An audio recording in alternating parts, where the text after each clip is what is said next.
Third সেমিস্টারে স্বাগত জানাচ্ছি সাজবাতি চ্যানেলের পক্ষ থেকে। দেখো, এই অধ্যায়গুলোতে আমরা পাবো সমস্তটাই ছোট প্রশ্ন।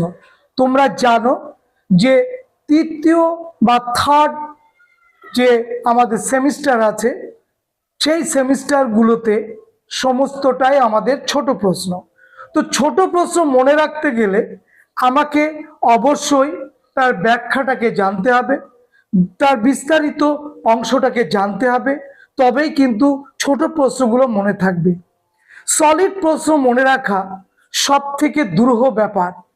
ছোট প্রশ্ন মনে রাখতে গেলে বিষয়ের গভীরে যেতে হবে, বিষয়ভিত্তিক আলোচনার মধ্যে নিজেকে নিয়োজিত করতে হবে, তবেই কিন্তু আমি মনে রাখতে পারবো।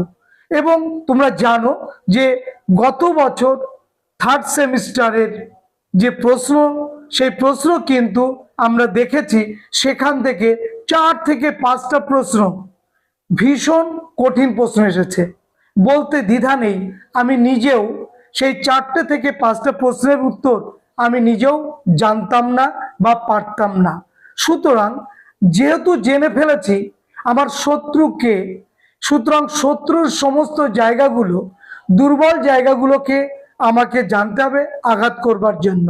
ঠিক তেমনি আমরা যে সময়টা পাবো, সিলেবাস যতই বড় হোক না কেন, এখনো আমাদের কাছে যে সময়টা আছে, আমরা যদি প্রথম থেকে একদম টাইম ম্যানেজমেন্ট করে সুন্দরভাবে গুছিয়ে আমরা বিষয়ের ভেতরে ঢুকি, অবশ্যই জানতে পারবো অল বিরুনিকে, তার জন্ম কত সালে, তার মৃত্যু কত সালে, তিনি জ্যোতির্বিজ্ঞানী ছিলেন, তিনি গণিতজ্ঞ ছিলেন, যিনি দার্শনিক ছিলেন, যিনি নৃতত্ত্ববিদ ছিলেন, যিনি ভূগোলবিদ ছিলেন এবং যিনি ঐতিহাসিক ছিলেন, তিনি অল বিরুনি। যদি প্রশ্ন আসে যে অল বিরুনি শুধু কি গণিতজ্ঞ, আমরা বলবো না। অল বিরুনি শুধু কি জ্যোতির্বিদ, আমরা বলবো না। তিনি একাধারে দার্শনিক, নৃতত্ত্ববিদ, ভূগোলবিদ এবং ঐতিহাসিক।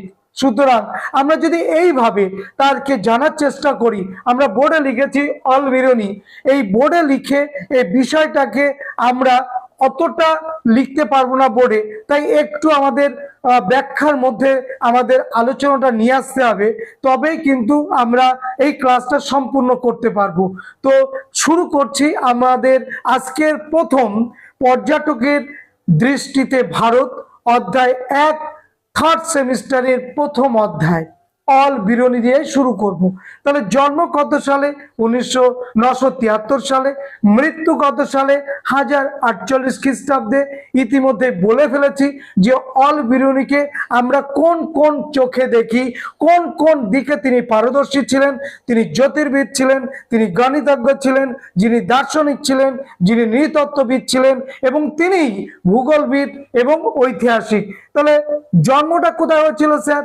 জন্মটা হয়েছিল বর্তমানে উজবেকিস্তান বলে যে জায়গা, সেই উজবেকিস্তান যে রাষ্ট্র, সেই রাষ্ট্রেই তিনি জন্মগ্রহণ করেছিলেন এবং তার মধ্যে খোয়ারিজম বলে যে প্রদেশ ছিল, সেই প্রদেশে জন্মগ্রহণ করেছিলেন অল বিরুনি। অল বিরুনির কিন্তু নামটা খুব বড় নাম, পুরো নামটা আমরা একটু জানার চেষ্টা করি। তার পুরো নাম হচ্ছে আবু রেহান মোহাম্মদ বিন আহমেদ অল বিরুনি। এই হচ্ছে অল বিরুনির পুরো নামটা বলে দিলাম। এবার ভারতে আগমন হয়েছিল কখন? খ্রিস্টীয় 11 শতকে।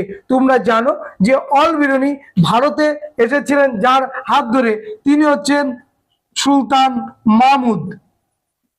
এই সুলতান মাহমুদের হাত ধরেই তিনি কিন্তু ভারতে এসেছিলেন এবং শোনা যায় সুলতান মাহমুদ তাকে কিন্তু জোর করে ভারতবর্ষে নিয়ে এসেছিলেন। কারণ এই অল বিরুনি, যিনি এত গুণের আধার, তিনি কখনোই আসতে চাননি, কিন্তু জোর করে জবরদস্তি ভাবে কিন্তু অল বিরুনিকে নিয়ে এসেছিলেন সুলতান মাহমুদ। কে সুলতান মাহমুদ? তোমরা জানো, পৃথিবী বিখ্যাত লুঠেরা। এবং তিনি মোট কতবার ভারতবর্ষ আক্রমণ করেছেন? এই সুলতান মাহমুদ 17 বার ভারতবর্ষ আক্রমণ করেছেন এবং শেষবার তিনি সোমনাথ মন্দির লুট করেছে। বিভিন্ন চাকরি পরীক্ষা আসে, সোমনাথ মন্দির লুট করেছিলেন কে? সেই ব্যক্তি যার নাম সুলতান মাহমুদ। তার শেষ অভিযান ছিল কিন্তু এটা, বিভিন্ন চাকরি পরীক্ষায় কিন্তু এটা আসে। শেষ অভিযান ভারতবর্ষে। ক্লিয়ার? তাহলে এই যে শেষ অভিযান ভারতবর্ষে, এটা তিনি কত সালে করেছিলেন? 2027 সালে। কিন্তু 2026 থেকে 27 এই সময়কালে কিন্তু তিনি ভারতবর্ষ আক্রমণ যখন করেছিলেন, তখন সোমনাথ মন্দির লুট করেছিলেন। বোঝা গেল কি বললাম? তাহলে সোমনাথ মন্দির লুট করেছিলেন সুলতান মাহমুদ তার রাজ্য গজনিকে সুন্দরভাবে সাজাবার জন্য। এবার চলে এসো তার গ্রন্থ, অল বিরুনির গ্রন্থ হচ্ছে কিতাব উল হিন্দ। কিতাব উল, নামগুলো কঠিন হলে কিচ্ছু করার নেই, মনে রাখতে হবে। আবার এই বইটারই আরেক নাম তহকিক ই হিন্দ। তহকিক ই হিন্দ এই নামেও কিন্তু পরিচিত। তাহলে অল বিরুনি কোথা থেকে এসেছেন বললাম, কত সালে জন্ম, কত সালে মৃত্যু, কার সঙ্গে এলেন, সেই ব্যক্তিটাকে, তিনি কতবার ভারতবর্ষ আক্রমণ করলেন, তার শেষ অভিযান কোনটা এবং কত সালে তিনি এই অভিযানটা করেছিলেন, অল বিরুনি তিনি কিভাবে পরিচিতি পেয়েছিলেন, কোন কোন দিকে পারদর্শী ছিলেন সেটা বলে দিলাম। তার লেখা বইটার নাম কি, সেই বইটার আরেকটা নাম কি নামে পরিচিত সেটাও লেখালাম। তাহলে এইভাবে কিন্তু আমাদের মনে রাখতে হবে। সুতরাং মনে রাখতে গেলে অবশ্যই বিশাল গভীরে আসতে হবে। শুধু সুলতান মাহমুদ কত সালে ভারতবর্ষে ছিলেন, অল বিরুনি কত সালে ভারতবর্ষে ছিলেন, তার লেখা বইটা পড়লেই কিন্তু উত্তর কমপ্লিট হবে না, কারণ এখান থেকে আরো কিছু জানলে তবেই উত্তরটা কমপ্লিট হবে। আচ্ছা, তার উপাধি কি ছিল? এই অল বিরুনি তার একটা উপাধি ছিল, তোমরা জানো, যে father of the modern geodesy. Father of the modern geodesy, এই ছিল তার উপাধি। কার? Al Biruni. আচ্ছা, এরপরে বলা হয় যে তার মৃত্যু কত সালে, আমরা বলে দিলাম মৃত্যু হয়েছিল কিন্তু আফগানিস্তানে। আমাদের পার্শ্ববর্তী দেশ তোমরা জানো আফগানিস্তান, যে আফগানিস্তান আগে ভারতবর্ষের সঙ্গে ছিল, ভারতবর্ষের অবিচ্ছেদ্য অংশ ছিল আফগানিস্তান, তোমরা জানো। কিন্তু আমরা দেখলাম যে ভারতবর্ষ যখন স্বাধীন হলো, সেই সময় যে সমস্ত মুসলিম প্রদেশ, সেই প্রদেশগুলোকে নিয়ে আলাদা আলাদা রাষ্ট্র সৃষ্টি হলো। সেই রাষ্ট্রের নাম হলো পাকিস্তান রাষ্ট্র, তোমরা জানো। তো এই আফগানিস্তানে তার মৃত্যু হয়েছিল। তাহলে এই হচ্ছে অল বিরুনি। কিন্তু এখানে শেষ না, এখানেই শেষ না। আমরা অল বিরুনি সম্পর্কে আরো একটু জেনে নেব, যে অল বিরুনি আমাদের কাছে কতটা গ্রহণযোগ্য ব্যক্তি ছিলেন, বা ইতিহাসের পাতায় তিনি কতটা গ্রহণযোগ্য। নাম্বার 1, তিনি যে ভাষাগুলো জানতেন তোমরা শুনলে অবাক হয়ে যাবে। তিনি সিরীয় ভাষা জানতেন, তিনি আরবি ভাষা জানতেন, তিনি ফার্সি ভাষা জানতেন, তিনি হিব্রু ভাষা জানতেন, এবং পরবর্তীকালে অবাক কাণ্ড, তিনি সংস্কৃত ভাষা জানছেন, এবং সেই সম্পর্কে ভীষণ তার জ্ঞান বা পাণ্ডিত্য বেড়ে যায়।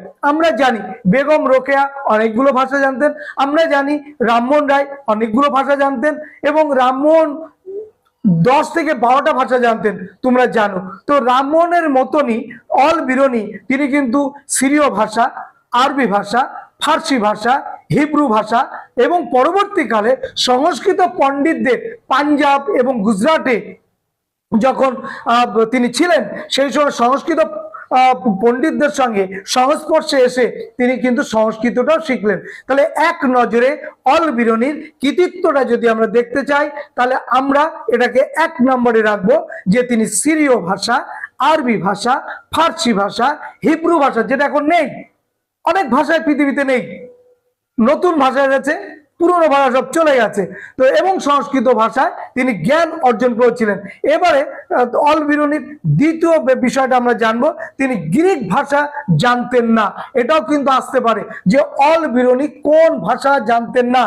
উদাহরণ দিয়ে দেবে, হিব্রু ভাষা, ফার্সি ভাষা, আরবি ভাষা, গ্রিক ভাষা, সংস্কৃত ভাষা। তোমাকে লিখতে হবে গ্রিক ভাষা তিনি কিন্তু জানতেন না, এটা কিন্তু মাথা রাখতে হবে, এবং এই প্রশ্নটা কিন্তু আসতে পারে।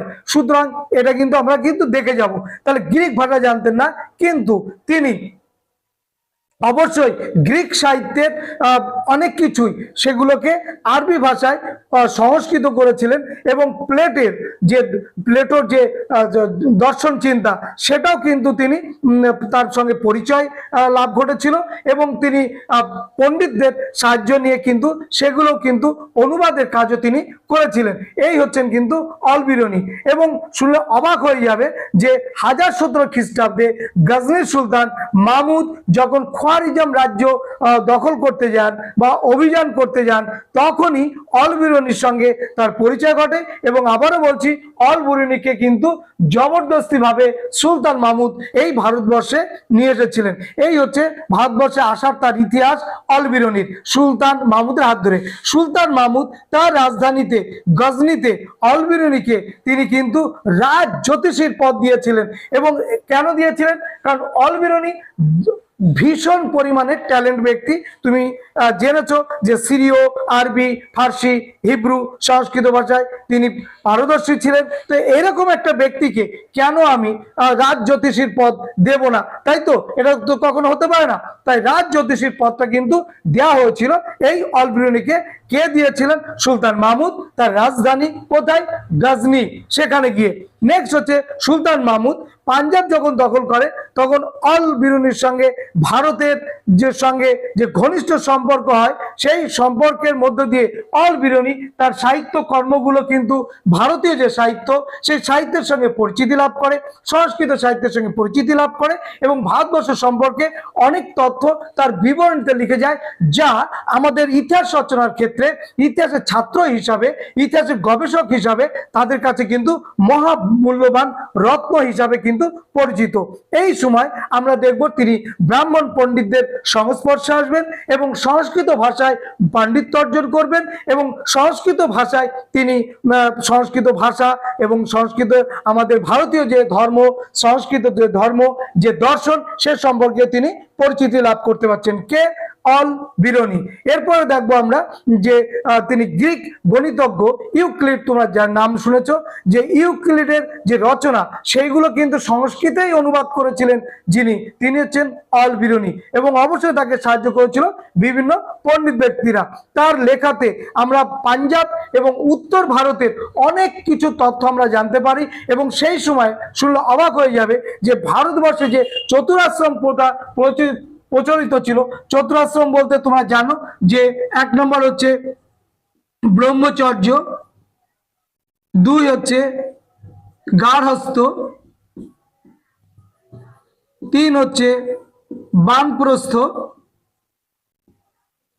4 সন্ন্যাস। সমাজ জীবন, আর্য বালকদের সমাজ জীবন এই 4টি ভাগে বিভক্ত ছিল: ব্রহ্মচর্য, গার্হস্থ্য, বানপ্রস্থ, সন্ন্যাস। ব্রহ্মচর্য আশ্রমে গুরুগৃহে শিক্ষা লাভ করতে হতো, এবং এইখানে আমরা দেখছি 12 বছর পর্যন্ত সে শিক্ষা লাভ করবে। তারপরে এখান থেকে চলে গিয়ে গার্হস্থ জীবনে এসে পড়বে, অর্থাৎ পরিবারে গিয়ে সাংসারিক জীবনযাপন করবে, অর্থাৎ সংসার প্রতিপালন করবে, বৈবাহিক সম্পর্ক তৈরি হবে, অর্থাৎ বিবাহ আদি করবে। গার্হস্থ এই আশ্রমটাকে ত্যাগ করার পর সে বানপ্রস্থ অবলম্বন করবে, সংসার জীবন ত্যাগ করবে, ঈশ্বর আরাধনায় সে মগ্ন থাকবে। আর সব শেষে সন্ন্যাস, একদম সব কিছু ছেড়ে ছুড়ে দিয়ে নির্জন গহন অরণ্য হতে পারে, বা জঙ্গল হতে পারে, বা কোনো পর্বতে হতে পারে, সেইখানে গিয়ে একেবারে নিমগ্ন থাকবে মৃত্যুর আগ পর্যন্ত, যত সময় না তার মৃত্যু হচ্ছে ঈশ্বর সাধনায়। তাহলে এইভাবে আর্য বালকের জীবন, এইভাবে কিন্তু আমরা দেখতে পাচ্ছি যে প্রাচীন যে সেই সময়কালের সমাজ জীবনের চরিত্রটা এই রকমই ছিল, এবং এইভাবে সমাজ জীবন পরিচালিত হতো। সুতরাং এই বিষয়টাও আমরা জানতে পারি যার লেখাতে তিনি হচ্ছেন কিন্তু অলবিরুনি। তাহলে অলবিরুনি তিনি মুসলিম, তিনি ভারতীয় নন, কিন্তু তার লেখাতে আমরা দেখতে পাবো বিভিন্ন ঘটনার ঘনঘটা, এবং সুলতান মাহমুদের অনেক কীর্তি কাহিনী আমরা কিন্তু তার এই অল কিতাবুল হিন্দ থেকে আমরা কিন্তু জানতে পারি। দেখো এই কিতাবুল হিন্দটা কোন ভাষায় লেখা? এটা কোন ভাষায় লেখা? এটা কিন্তু আরবি ভাষায় লেখা। আরবি ভাষা, মনে রাখতে থাকবে আরবি ভাষায় লেখা, এবং এটা কটি খণ্ডে লেখা, 80টি খণ্ডে এটা কিন্তু লেখা হচ্ছে। তাহলে কিতাবুল হিন্দ আমরা দেখব 80টি অধ্যায়ে, ভুল বললাম, এটা 80টি অধ্যায়, খণ্ড না, 80টি অধ্যায় বিভক্ত ছিল। এবং এখানে তাহলে কি কি ছিল, এখানে ছিল যেমন একটা বললাম সমাজ জীবন সম্পর্কে জানতে পারবো, সমাজ জানতে পারবো, ধর্ম জানতে পারবো, তারপরে সাহিত্য জানতে পারবো, আমরা এখান থেকে অর্থনৈতিক জীবন কেমন ছিল সেটা জানতে পারবো। এইগুলো কিন্তু ধাপে ধাপে আমাদের কিন্তু জানতে হবে। এই বিষয়গুলো যদি আমরা জানতে পারি তাহলে কিন্তু অলবিরুনি থেকে যে প্রশ্নই আসুক না কেন, এবং এখান থেকে যে আসবেই এটা আমি শিওর, কারণ অলবিরুনি এমন একটা ব্যক্তি যিনি খুব পণ্ডিত ব্যক্তি, এবং তার লেখাতে যে আমরা স্পষ্ট ছাপ পাই বিভিন্ন ঐতিহাসিকের বা বিভিন্ন ইতিহাসের যে ছাপ পাই, সেগুলো কিন্তু অনেকটা ইতিহাস সমৃদ্ধ বা তথ্য সমৃদ্ধ এবং সত্যতা আছে। সুতরাং এখানে কোনো গাল গল্প, এখানে কোনো অতিরঞ্জিত করে লেখার এই ভাবনাটা কিন্তু আমরা দেখতে পাই না। অনেক ঐতিহাসিকের অনেক রচনা আমরা পাই, কিন্তু সব ঐতিহাসিকের সব রচনায় কিন্তু প্রাধান্য দেওয়া যায় না, কারণ এখানে ব্যক্তিগত মতামত, ভালো লাগা মন্দ লাগা, নিজস্ব অনুভূতি, সেসবগুলো বেশি প্রকাশ পায়, যেগুলো ইতিহাসের ক্ষেত্রে অতিরঞ্জিত বলে মনে হয়, এবং এইগুলো আমাদের বাদ দিতে হয়। তো এখানে ঐতিহাসিকগণ যারা গবেষণা করেন, যে সমস্ত গবেষকরা এটা নিয়ে চর্চা করেন, তারা কিন্তু অলবিরুনির এই কিতাবুল হিন্দকে কিন্তু প্রাধান্য দিয়েছেন, এবং ভারতবর্ষের ইতিহাস রচনার ক্ষেত্রে এই কিতাবুল হিন্দ কিন্তু আমরা দেখব একটা অসামান্য জায়গা রয়েছে। সুতরাং আমরা ধর্ম, সাহিত্য, রাজনীতি, সমাজনীতি যা যা ওই সময়কালে অর্থাৎ 1048-এর আগ পর্যন্ত, অর্থাৎ খ্রিস্ট, আমরা যেটা বললাম যে সময়কালে তিনি এই ভারতবর্ষে ছিলেন, খ্রিস্ট একাদশ শতকে, এই একাদশ শতকের ভারতবর্ষের সমাজ জীবন, ধর্ম সমস্ত কিছু কিন্তু আমরা জানতে পারি এই কিতাবুল হিন্দের মধ্য দিয়ে। তাহলে এইভাবে আমরা যদি ধরে ধরে সমস্ত বিদেশি পর্যটকদের বিবরণীগুলো এইভাবে এক এক করে জানার চেষ্টা করি, আমার মনে হয় বিষয়ের গভীরে আমি যেতে পারবো, পরীক্ষার রেজাল্ট যেমন আমার ভালো হবে, এবং পাশাপাশি বলবো চাকরি পরীক্ষার জন্য তুমি কিন্তু প্রস্তুতি নিয়ে নিচ্ছ এই থার্ড সেমিস্টার থেকেই, কারণ এই থার্ড সেমিস্টার, ফোর্থ সেমিস্টার, যে সেমিস্টারগুলো আমাদের আছে, এবং মাধ্যমিকের ইতিহাস যেগুলো তোমরা পড়ে রয়েছো, এখান থেকেই ম্যাক্সিমাম প্রশ্ন কিন্তু তুমি পাবে। কোন পরীক্ষা নেই যে পরীক্ষায় ইতিহাসের থেকে প্রশ্ন আসে না? একটা পরীক্ষার নাম বলো তুমি যেখান থেকে ইতিহাসের প্রশ্ন আসে না। সুতরাং আমাকে তার জন্য লড়তে হবে, তার জন্য জানতে হবে, এবং তার জন্যই পড়তে হবে। থার্ড সেমিস্টারের জন্যই যে আমি পড়বো তা কিন্তু নয়, আমাকে চাকরি পেতে হবে এবং ইতিহাসকে জানতে হবে। তার জন্যই থার্ড সেমিস্টারটাকে এই ছোট প্রশ্ন, এই বিষয় ভিত্তিক বিষয়ের মধ্যে আমাকে ঢুকে যেতে হবে। আর আমি যত সময় না ঢুকতে পাবো, শুধুমাত্র কিছু সাজেশন নির্ভর করে যদি পড়ে যায়, মুখ থুবড়ে পড়বে পরীক্ষা হলে, আমি শিওর। কারণ পরীক্ষার ধাঁচ পাল্টেছে, প্রশ্নপত্রর ধাঁচ কিন্তু পাল্টেছে। সুতরাং আমি বলবো একদম প্রথম থেকেই সুন্দরভাবে সিরিয়াসলি পড়াশোনাটা করো। আর যারা অনলাইন ক্লাস করতে চাও অবশ্যই হোয়াটসঅ্যাপে যোগাযোগ করবে। আজকের ভিডিও এইখানেই সমাপ্ত করলাম, দেখা হবে নেক্সট ভিডিওতে।